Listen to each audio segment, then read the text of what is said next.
wabarakatuh. 105,8 Radio SIP FM, inspirasi keluarga Anda. Selamat pagi keluarga SIP dimanapun Anda berada.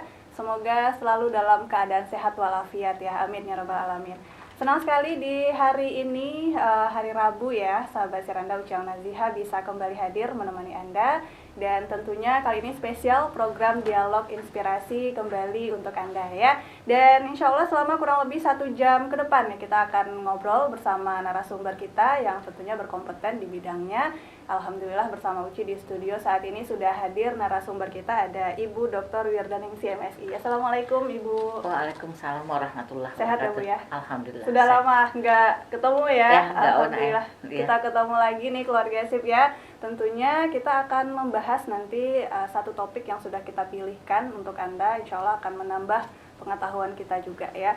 Dan keluarga SIP, Ibu Wirdaningsih ini merupakan peneliti di Pusat Riset Kebudayaan Minangkabau UNP dan juga dosen UNP di Fakultas Ilmu Sosial ya Bu ya? Ilmu Sosial. Dan beliau pastinya juga merupakan peneliti perempuan dan budaya politik.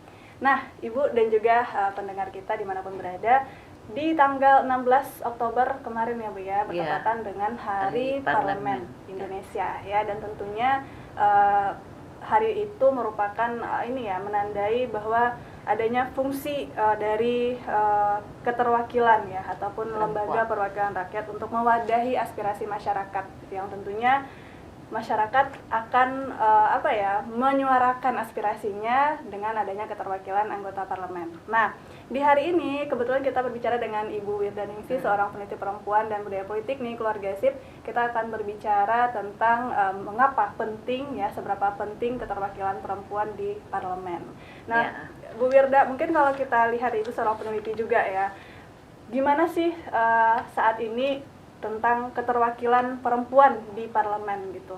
Dari tahun ke tahun gimana Bu? Ya, kalau dari catatan dari kepemiluan itu bahwa sebenarnya perempuan itu keterwakilan itu masih sedikit gitu. Kalau mulai dari pemilu, misalnya mulai dari pemilu kita datanya misalnya tahun 1997 ya, 97 itu 58 perempuan dari anggota DPR. 500 anggota DPR itu berarti 11,6% gitu. Nah, tahun 2004 itu dari 65 ada 65 perempuan dari 550 anggota DPR. Kemudian tahun 2009 dari 560 anggota DPR ada 100 perempuan. Berarti ada 17,86%.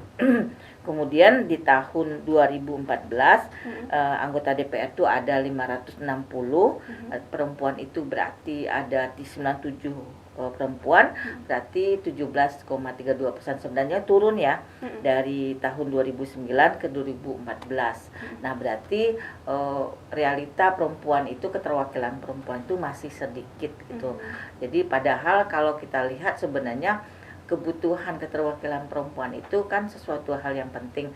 Dari jumlah perempuan saja, perempuan itu kan jumlahnya udah 50% lebih dari penduduk Indonesia. Maka kalau segi jumlah, harusnya jumlah perempuan itu keterwakilannya juga 50% karena itu kan perwakilan dari perempuan.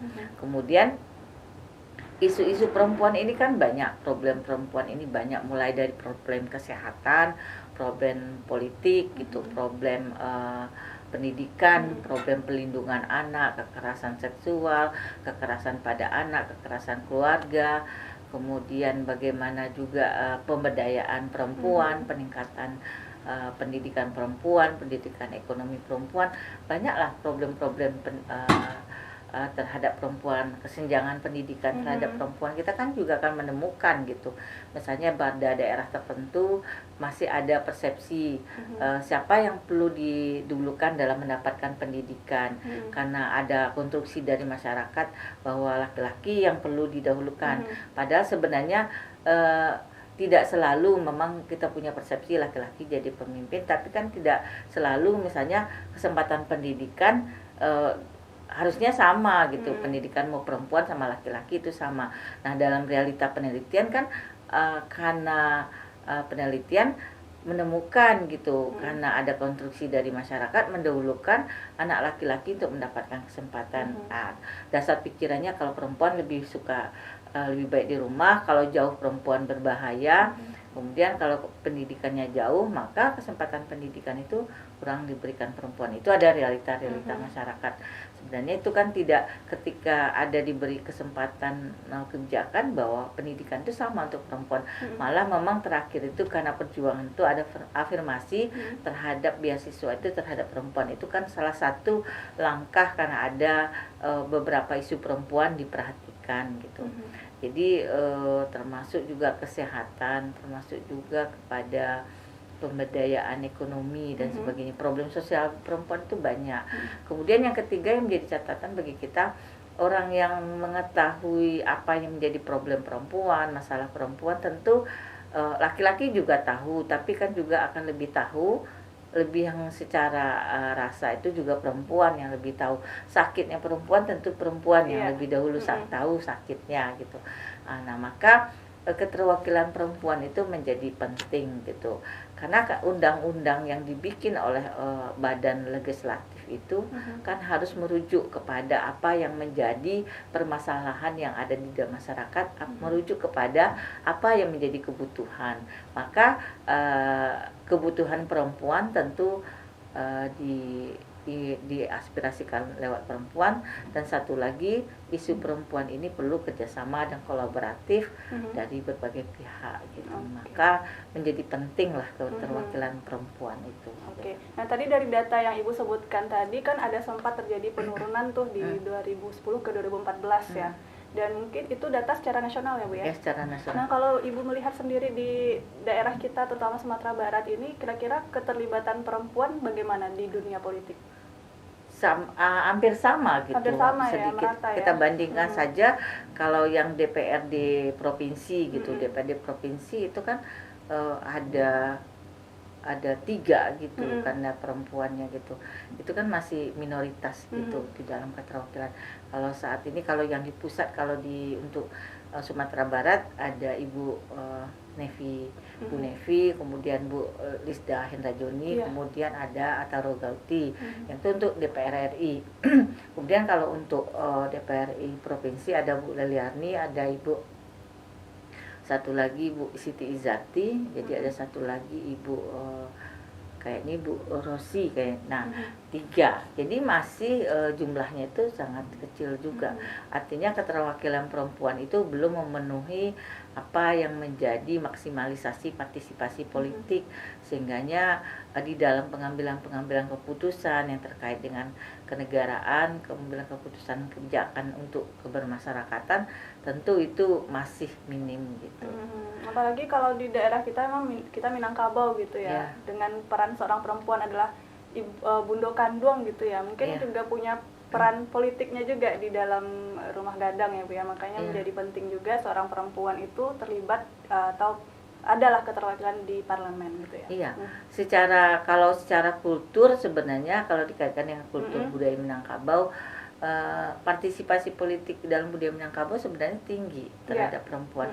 Perempuan di dalam rumah gadang itu memiliki kesempatan dalam pengambilan keputusan. Malah kalau dikaitkan dengan bundo kanduang yang dituakan, itu dia salah satu kunci keyword dalam sebuah keputusan. Misalnya keputusan dalam rumah gadang, kemudian misalnya diambil keputusan, lalu sang mama pergi keluar untuk menyatakan perundingan. Ketika perundingan itu, hasil perundingan itu kembali ke rumah gadang.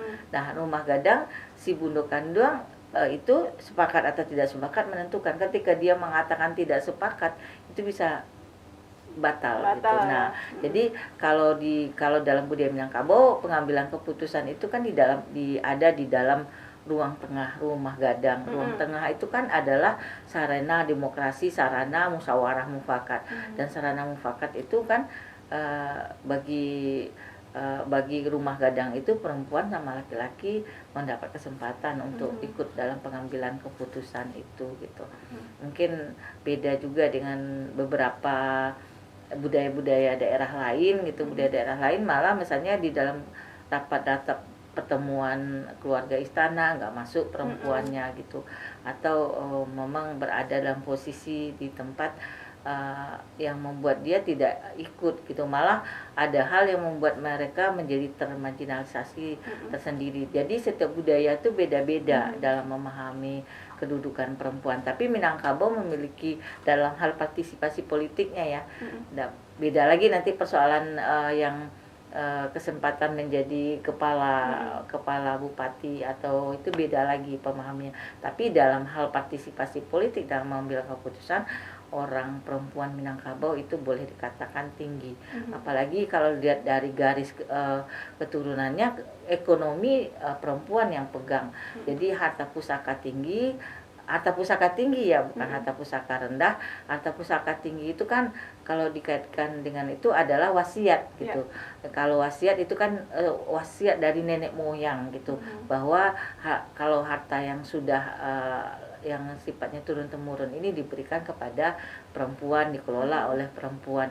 Nah, situ perempuan mempunyai hak yang besar gitu dalam mengelola ekonomi gitu. Kemudian dari garis keturunan kan matrilineal. Nah, garis matrilineal berarti dia yang punya jaringan-jaringan perempuan itu. Nah, kalau dilihat dari kekuatan politik itu sesuatu yang kuat dia. Dia mempunyai kemenakan, apalagi garis keturunan ke perempuan. Kemudian dalam keputusan dia tidak ditinggalkan gitu. Jadi kedudukan partisipasi politik perempuan orang Minangkabau itu boleh dikatakan tidak dipertanyakan partisipasi politiknya. Seharusnya dengan kondisi real itu sebenarnya angka keterwakilan perempuan itu harus tinggi sebenarnya di Sumatera Barat itu. Nah, itu sebuah pertanyaan kenapa rendah pula. Nah, ini mungkin suatu penelitian juga kita temukan. Nah, sebenarnya itu secara hakikinya budaya Minangkabau nggak menghambat gitu, menghambat terhadap partisipasi politiknya. Cuma dalam perjalanan waktu kita kan berada dalam kehidupan regulasi kebijakan Orde Baru, kebijakan pemerintahan dulu yang sebenarnya menyamakan semuanya, akhirnya perempuan itu tidak diberikan kesempatan betul masuk ke dunia publik. Nah, itu mempengaruhi mungkin akhirnya tingkat partisipasi itu rendah gitu. Mungkin ini bakal kita bahas lebih lanjut nanti ya, kenapa sih gitu ya, apa sih faktor-faktor yang menghambat kenapa peran perempuan atau keterwakilan perempuan di parlemen itu sedikit gitu ya. Kalau dibilang mau nggak mau pasti ada keinginan ya untuk memimpin bagi seorang perempuan, cuman apa sih yang menjadi faktor-faktor penghambatnya, nanti bakal kita bahas ya Bu ya. Kita break dulu, keluarga sip, jangan kemana-mana. Dan buat Anda yang ingin bertanya ya ataupun mau berkomentar tentang pembahasan kita kali ini mengenai mengapa perlu keterwakilan perempuan di parlemen ya, silakan nanti kirimkan pertanyaannya melalui WhatsApp kita di 081267117564 ya, hanya melalui chat aja. Oke, keluarga sip, jangan kemana-mana, tetap setia di 105,8 Radio Sip FM, inspirasi keluarga Anda.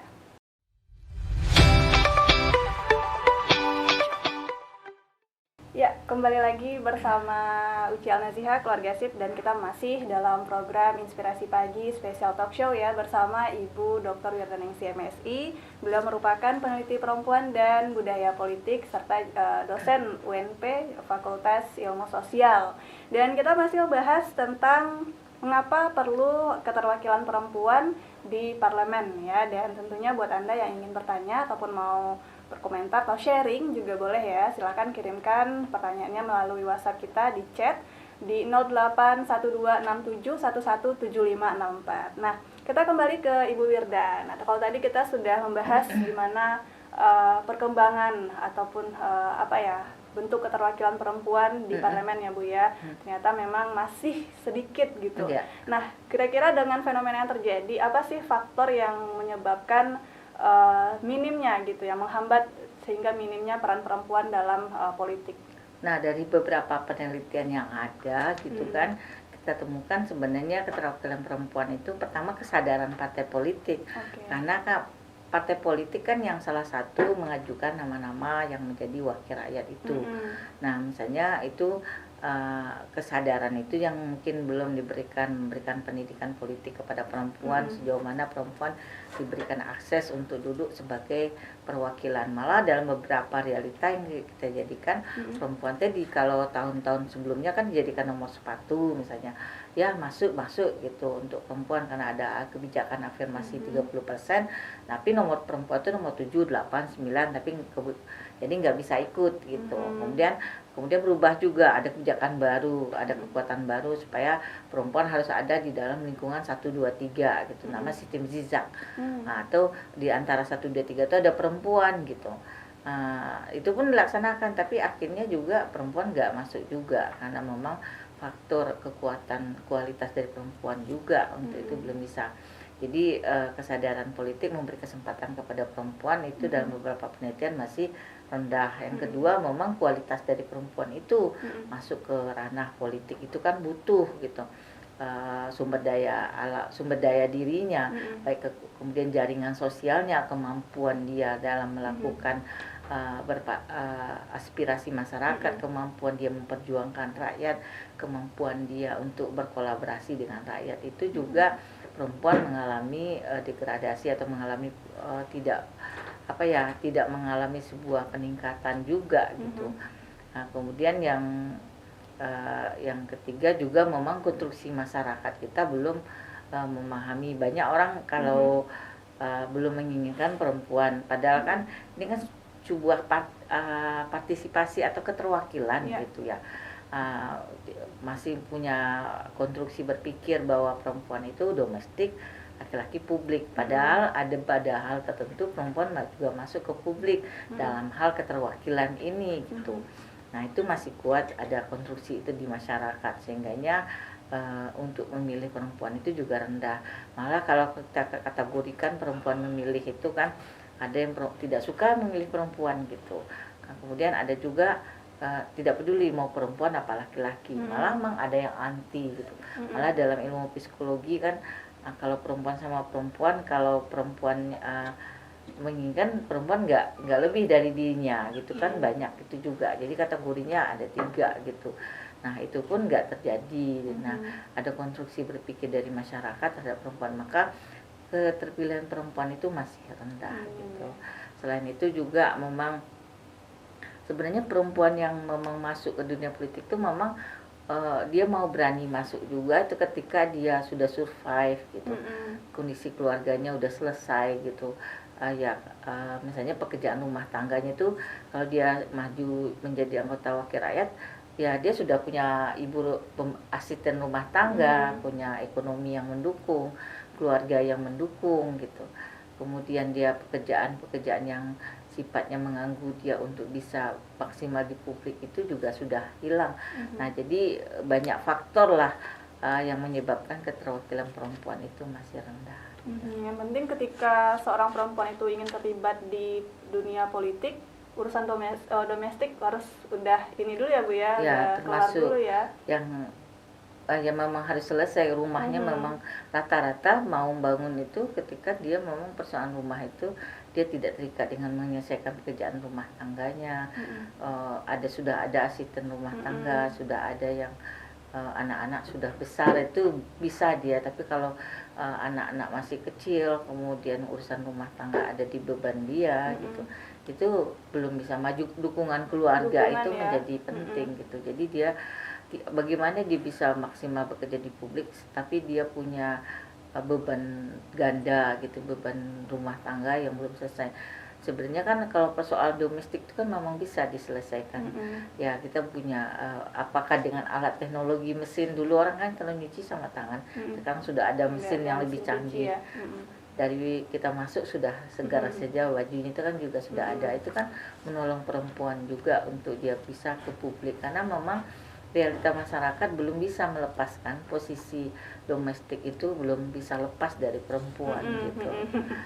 Oke, nah tadi kan dikatakan bahwa mungkin kesadaran politiknya yang belum muncul gitu ya. Nah, kalau bicara soal kesadaran politik nih Bu, kira-kira kapan sih kita mulai untuk mengenalkan tentang politik ini ke generasi kita, terutama nih perempuan nih, kapan kita bisa mengajarkannya? Sebenarnya mengajarkan berpolitik itu kan sebenarnya sebagian orang, salah satu tindak menginginkan orang politik kan dianggap kotor gitu, Iya. dianggap sesuatu yang berbuat jahat. Tapi sebenarnya politik itu kan bagaimana kita terlibat dalam proses pengambilan keputusan gitu. Bagaimana ya keputusan berkaitan dengan diri kita, masa kita nggak ikut dalam mengambil keputusan. Nah begitu juga sebenarnya diajarkan sejak usia dini sebenarnya. Dia harus diajarkan bahwa apa yang berkaitan dengan keputusan dengan diri ya, apa yang menjadi kebutuhannya, apa yang menjadi program tentang dirinya, dia ikut ambil bagian di dalam proses itu gitu. Kalau enggak kan artinya ada yang tidak sinkron. Maka misalnya seorang anak dia ingin sekolah di mana, tentu harus ditanya dia dia harus ditanya ke dirinya dia mau sekolah di mana, maunya apa. Tentu dia ikut dalam proses bagaimana keputusan itu terjadi. Kan nggak mungkin dia di dalam keluarga itu kamu harusnya sekolah di sini. Nah itu kan tidak otoriter. Nah sebenarnya proses-proses politik itu proses yang membangun orang, menghargai orang lain gitu, sehingganya keputusan itu menjadi keputusan yang bersama gitu, bukan keputusan yang sifatnya otoriter atau keputusan sendiri. Nah itu makanya dalam keluarga itu sudah sebenarnya belajar politik itu sebenarnya sudah sejak awal gitu. Politik itu, karena kalau kita maknai politik itu adalah proses ikut andil dalam proses pengambilan keputusan itu terjadi, itu kan berkaitan dengan diri kita, maka tidak alangkah lucu keputusan tentang diri kita tidak ikut ambil gitu. Nah itu jadi kalau diajarkan mulai dari sejak kecil dalam ruang keluarga. Kalau di sekolah kan pasti diajarkan juga bagaimana anak-anak kita juga bagaimana mengambil keputusan lewat OSIS gitu kan, sampai SMP, SMA dan sebagainya. Jadi ranah itu diberikan di mana saja, di keluarga, di masyarakat, dan di sekolah gitu. Oke, jadi emang dari dini sebenarnya pendidikan politik itu sudah ada ya di lingkup keluarga. Apalagi Minangkabau. Iya, apalagi dalam budaya Minangkabau memang sudah diterapkan untuk pengambilan keputusannya itu melalui musyawarah gitu ya.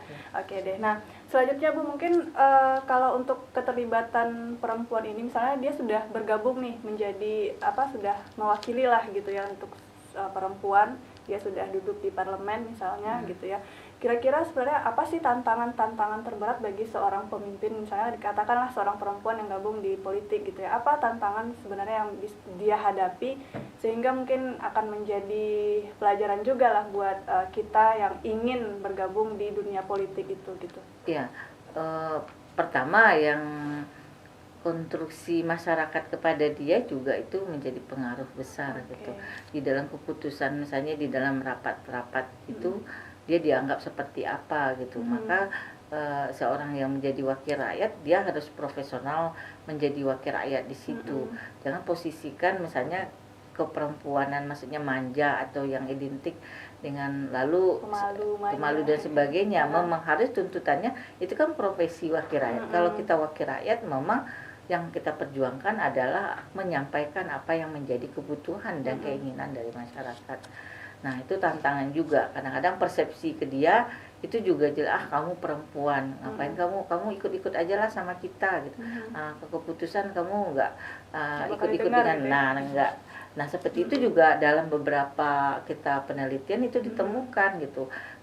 Perempuan yang menjadi anggota DPR juga dianggap kamu perempuan udahlah ngikut aja, itu terjadi gitu. Bisa apa sih gitu ya, di kelas 2. Padahal kan dia kan beda profesinya kan sama di situ, kedudukan dia wakil rakyat di situ gitu. Kemudian yang kendala dia juga ketika dia melakukan program itu ke masyarakat, itu juga konstruksi masyarakat juga memahami dia, oh ini perempuan apa bisa atau tidak. Nah kepercayaan itu juga belum muncul juga kan. Nah kemudian juga dia memang beban ganda juga masih melekat pada dia. Beban ganda artinya sebenarnya pekerjaan rumah tangga itu kan bisa saling membantu gitu, saling membantu persoalan rumah tangga, persoalan anak itu kan pendidikan anak itu kan iya memang ibu, tapi kan bahasanya orang tua gitu, saling gitu. Nah kadang-kadang itu juga mengatakan faktor tidak maksimalnya juga. Jadi banyak hal yang paling kuat itu adalah konstruksi masyarakat di arena partai, di arena anggota DPR itu dalam memandang perempuan, sehingga keputusan itu kalau perempuannya nggak tangguh, kalau perempuannya cengeng ya udah selesai saja. Harus keputusan siap mental ya Bu siap ya. mental. Karena Kita kan sudah dijadi wakil rakyat gitu, jadi sikap kita juga sebagai wakil rakyat gitu. Kita membangun sebuah tanggung jawab, karena memang juga yang jadi problem juga, jadi dari beberapa penelitian kita tidak maksimal itu kan tidak lepas juga orientasi orang menjadi anggota DPR. Jadi kalau orang menjadi anggota DPR itu karena orientasinya memang sebuah dakwah, itu beda lagi gitu.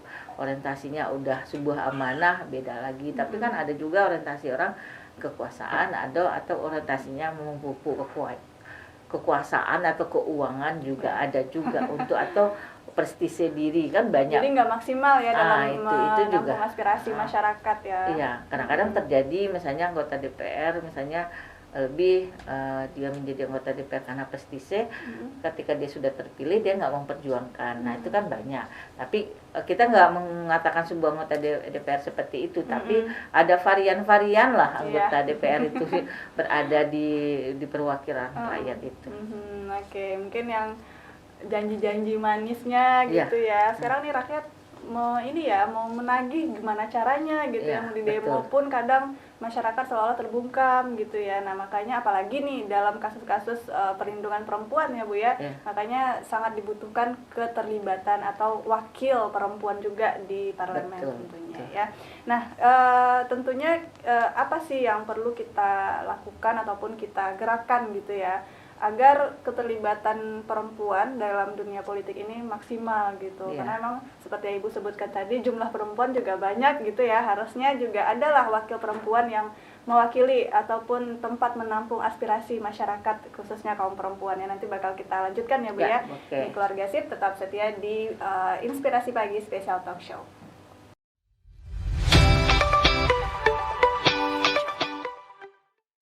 Ya, kembali lagi Keluarga Sip dalam program Inspirasi Pagi Special Talk Show bersama Ibu Dr. Yordaningsih MSI yang merupakan peneliti perempuan dan budaya politik nih ya. Dan kita sudah di segmen terakhir ini, sebelum kita masuk ke pertanyaan berikutnya ya Bu ya, kita ke pertanyaan yang masuk melalui WhatsApp kita dulu di 081267117564. Ini yang pertama ya Bu ya. Assalamualaikum, selamat siang. Selamat siang. Saya Arfia di Padang. Bagaimana cara mengajarkan pentingnya partisipasi politik bagi generasi muda? Nah, silakan Ibu. Makasih. Sebenarnya meningkatkan partisipasi politik pada generasi muda itu sudah mulai dilakukan. Contohnya aja KPU dengan Goes to School. KPU datang ke sekolah-sekolah untuk memberikan pelatihan atau memberikan pencerahan akan pentingnya partisipasi politik generasi muda dalam pemilu yang akan berlangsung gitu. Kemudian juga ada gerakan, sebetulnya kalau diketahui juga KPU itu lapau itu otalapau. Jadi di lapau itu juga diberikan secara tidak langsung bagaimana mengenalkan politik kepada anak-anak muda, anak-anak nagari, sehingganya mereka menjadi tahu akan pentingnya sebuah partisipasi politik dalam kehidupan bernegara. Nah, kemudian juga ada kalau lewat organisasi kemasyarakatan kerjasama dengan KPU untuk membangun generasi itu memang memahami harusnya dia ketika memilih itu dengan sadar politik yang tinggi, memilih bahwa dia sebagai generasi muda yang memiliki jumlah yang juga banyak yang akan menentukan bagaimana Indonesia ke depan. Nah itu diselenggarakan, dan beberapa kalau perguruan tinggi juga memberikan program-program pendidikan politik bagi mahasiswa, sehingga memang mahasiswa di dalam proses pendidikan, proses politik itu melakukan kecerdasan di dalam berpolitik. Dia cerdas dalam artian dia memilih itu dengan kesadaran yang tinggi, dia memilih itu dengan logika yang bagus, dia memilih itu dengan sebuah semangat ada yang diperjuangkan dalam proses pengambilan keputusan dalam kehidupan bernegara gitu. Mungkin kalau di kampus mahasiswa juga sudah ini ya terlibat dalam organisasi mahasiswa ya, mungkin ada pemilihan UKM ya, juga ada. Jadi juga ada UKM politik, mereka yang memberikan kajian-kajian tentang politik, bagaimana sikap mereka di dalam melakukan politik. Juga ada yang khusus untuk mengkaji tentang partisipasi politik anak muda ini. Oke, sudah terjawab ya pertanyaan dari Arfia tadi ya. Nah selanjutnya juga ini dari Laila di Lubuk Lintah ini Bu ya. Gimana kalau anak perempuan yang memang diatur sama orang tuanya, gaya parenting orang tuanya itu diktator gitu ya. Gimana cara belajar politiknya, sedangkan tadi disebutkan kalau cara mengajarkan politik itu kan dengan cara mengikut sertakan si anak dalam mengambil keputusan. Nah, seperti apa nih? Kalau orang tuanya diktator, tentu kalau anaknya sudah mulai kesadaran, bisa saja pendekatan persuasif kepada orang tua. Mama kan kalau aku dengan keputusan aku, tentu aku yang lebih tahu, aku diikutkan. Nah itu mungkin bahasa logis kasih sayang itu, kalau orang tua itu sebenarnya kasih sayang ya, sehingganya dengan kasih sayang, dengan permintaan seorang anak, dengan santun, tetap dengan santun. Jangan mentang-mentang kita udah sadar politik itu kita bentak-bentak orang tua, ibu jangan otoriter gitu, ibu jangan semena-mena, lalu dihadik. Itu kan tidak sesuai dengan kita. Tetap apa yang menjadi identitas kita sebagai orang yang berbudaya, seorang yang anak yang diamanahi oleh Allah, tetap kita nanti misalnya memberikan pendekatan yang persuasif pada orang tua bahwa kita punya hak politik, kita punya hak dalam pengambilan keputusan.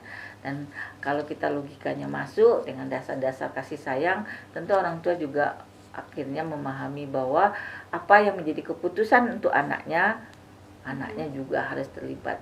Yang punya diri kan dia, maka keputusan tentang diri dialah yang lebih bagus, walaupun orang tua ikut mempengaruhi keputusan itu, mempengaruhi dalam rangka kebaikan untuk si anak gitu.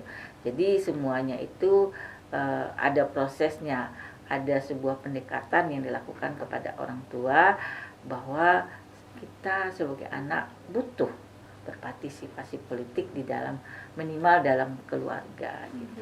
Karena ada haknya di situ ya Bu ya. Oke, nah sudah terjawab juga ya 2 pertanyaan yang masuk melalui WhatsApp kita nih. Dan kita ke pertanyaan selanjutnya ini Bu ya. Mengenai keterwakilan perempuan tadi ya, mungkin seperti yang Ibu sampaikan tadi masih sangat minim gitu kan. Tapi kita ini ya sangat membutuhkan kehadiran perempuan di parlemen tentunya. Nah, kira-kira dengan kondisi sekarang ini apa sih yang bisa kita lakukan atau kita gerakan dalam rangka keterwakilan perempuan di parlemen? Tentu yang jelas peningkatan kualitas daripada anggota DPR perempuan itu, kemudian melakukan pendidikan politik kepada anggota DPR itu sendiri, calon anggota DPR, dan pendidikan politik kepada masyarakat, karena masyarakat yang akan memilih. Jadi pendidikan politik kepada perempuan. Yang kedua, meningkatkan kualitas diri. Yang ketiga yang sangat penting juga, organisasi perempuan harus melakukan sebuah upaya-upaya peningkatan partisipasi politik terhadap perempuan. Seperti kan organisasi perempuan kan banyak, Aisyah, Wanita Islam, Salimah, kemudian Alpin juga ada, kemudian Nahdlatul Wanita, Nahdlatul Ulama, Fatayat NU dan sebagainya. Dan itu harus memberikan sosialisasi atau internalisasi kesadaran berpolitik secara cerdas, sehingganya keterwakilan perempuan itu menjadi maksimal.